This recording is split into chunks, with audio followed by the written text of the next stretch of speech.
Hey guys, I'm Brittany. I'm a quarter 9 Gonstead officer, and today we're going to be going over Ilium pulls. And I'm Macy. I'm a quarter 5 officer in training for the Gonstead Club. And first, I'm going to go over perfect patient placement. So first, you're going to instruct your patient to sit back onto the table. You want to be about an arm's length away from the pillow. And then you're going to put both hands down, swing both legs up at the same time, and then just lay like this. Good. Now I'm going to show you guys the stabilization key points before we get into contact points, because all of these setups are going to have the same exact stabilization. So some important things is, again, we want our patient to be in a straight line, and Macy did a really good job at doing that. So now what we want to do is, for a pull move, we're going to get whatever contact we're going to have, but we're not going to focus on that right now.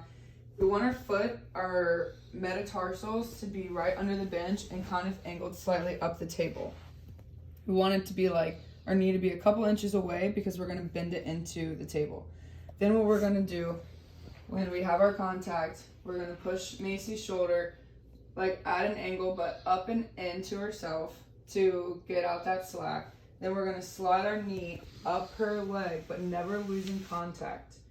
Then we don't want our leg crossing over the joint. We want it to stay straight.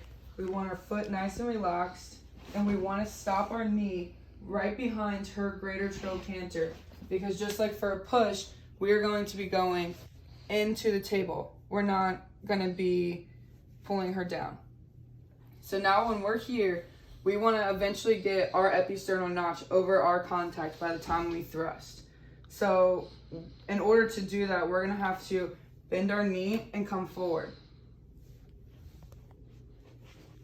Alright guys, so now what I'm going to do is I'm going to show you your contact points on the spine model, because it's a lot easier to see and you'll be able to get a visualization when you're actually setting up on a patient. So for a PI, we want to contact the very inferior part of the ilium, because remember, when that pelvis rocks back, we're going to try and get it back up. So we're going to tissue pull up past our point, come in, and then what we want to do now is this is a finger push, not a finger pull. So we want our elbow to be at an angle to be able to push that ilium back up. Then for a PIIN, we're going to contact the inferior part of the ilium, but the internal part. So we're going to tissue pull, and then we're going to come in and preload that torque. And then we're going to thrust up the articulation, but torque down. Now, for PIEX, we want to do the involved side down, just because of the biomechanics of how that subluxates. So what we're going to do is we're going to have our patient sideline, and we're going to try and come in, and we're going to tissue pull, and both of these rock down the articulation. So we're going to get our tissue pull and come up this way, and then we're going to thrust and torque up. For an ASEX, just like with a push, we're going to be contacting down. So we need to thrust down onto the Gonstead eminence, and then we're going to torque up. So it'd be like this. So the ilium can also just subluxate in IN and EX. So if that happens, we're going to contact on the internal part of the ilium, and an IN kind of rocks up. So we kind of tissue pull from the top, and we come into that internal aspect, and we're going to torque down the articulation. And then for an EX, we also do that involved side down, and you just come straight in, and you're going to tissue pull up. You can use your thenar if the patient is more your size, but if the patient's a little bigger for a PIEX or a straight EX, you can also use your pisiform, so you can get more torque and leverage and help pushing the patient up. So that's an INEX, and now we're going to show you on an actual patient. Alright, so now we're going to put all of our components together, and we're going to show the stabilization with our contact points on a real patient. So what we're going to do is we're going to start with just a straight PI. So for just a straight PI, we're going to come up, we're going to come in with that, we're going to make sure our elbow is going at that angle to be able to push up, and then we want our wrist to be straight. We're going to push our arm up here, come in here, and we're going to have our back completely straight. We're going to lock in our hips. We're going to have our weight 50-50 on the patient between our two legs. We don't want all of our weight just on our standing leg. And then we're going to arc our back, and then come forward and bend our knee and push up with our fingers. And then we're going to do a IN. So for the IN, it rocks up the articulation. So we kind of tissue pull from the top a little bit, and we come right on that internal aspect of there. Get our shoulder, come up with our stabilization, arc our back, and then we're going to, okay? Now for a PIIN, we're gonna tissue pull up and then preload that torque in. And we're gonna make sure our arm stays at that angle to be able to go up. Come here, and now we're gonna thrust up the joint, but torque down. Okay. All right, so for the involved side down, what we're gonna wanna do is we're gonna have the patient kind of pick up her hip over here, and you're gonna come in just straight on for an EX and kind of torquing that already up. Then you're going to do the same exact thing. You kind of want to roll the patient back into your hand. I like using the thenar contact on patients that are my size, but like I previously mentioned, you can use your pisiform. And then you do the same thing, slide up the patient's leg, and then now you're just going to lock in your hips, arc your back, and come forward. And then we have a PIEX, which is the same thing. So we're gonna kind of want to start a little lower because remember, everything's down the articulation, and you want to try and get that tissue pull helping you out in the very beginning. So can you lift your hips up for me? Go under there, torque it in.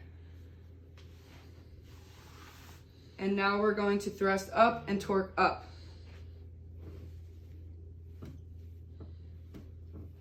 And then for an ASCX, we're going to that gonset eminence, which is the rim of the acetabulum. So we're going to count from the PSIS down 3 and then over 2.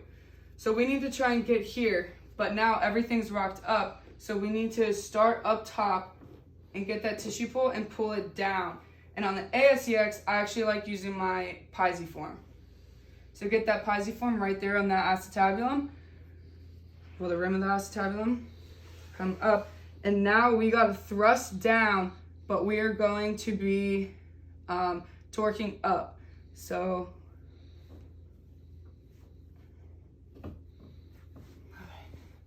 all right, guys, so now what we're going to do is we're going to show you some of the common mistakes that people make when doing the pull move. One of the big things that we've seen when people do it is we say to bring this traction to shoulder, and they like to traction shoulder and pin it back, and then they come up here with this leg, and then they like kick underneath the table.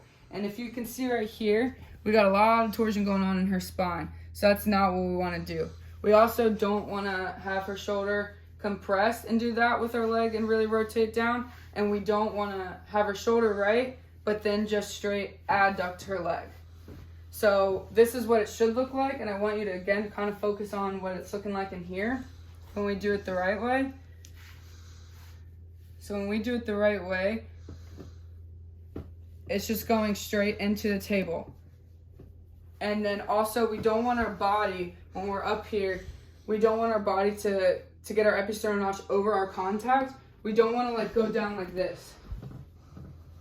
That's not what we want to do. We want our body to stay hips locked, back arched, and keep the most important back is your own. So you want to keep your back straight and just come straight into the table. So some of the biggest misconceptions is that it's called a pull move, but it's not an actual pull, it's a finger push. So now we're going to show you some things that you can make a mistake of doing with your contact point. So say Macy's set up for a PIN and she's ready to go. One of the things that a lot of people do because it's called a pull is she pulls up. And instead we want to do that finger push. So that's why you got to have that elbow in the right line of drive. And you just push it up. And you can do the same thing for a PIEX when you're down here. A lot of people will try and just yank that patient straight up, and that is going to torque their hips. Their hips are going to drop down below, and what we want to do is just really just push it in, set it in where it needs to go. 2, 1, action. Okay, so now Macy's going to show us from behind what some of those things can look like. So what we're not going to do is we're not going to motorcycle kick the patient's leg down. what we want to do is go straight into the table. Good. And then another thing we don't want to do is, again, like I said, we want to have 50% weight on this leg and 50% weight on this leg. So if you don't have that, then you're going to feel like you don't have enough power and you're going to really twist your hips. So you're going to do that. And that, again, is also going to be torquing that patient up this upper spine. So can you show us what we want to do again? Her hips are staying completely level and she's just going straight into the table. She's just bending that stabilization knee and going right in. And then what we don't want to do again with our upper body is we don't want to just drop straight down onto the patient. We don't want to do that. Imagine doing that 100 times a day, and it probably wouldn't be very comfortable for the patient. So what we want to do is lock out our hips, arc our back, and then go straight into the table. Good. All right, guys, thank you so much for watching. We hope that you guys got some key points that you can help you practice doing a pull move. Grab your roommate, grab a spouse, grab a teddy bear, and grab a spine and get to practicing. And don't forget to check out our video tomorrow that we're setting up for the Fundamentals Club. Thank you. Bye.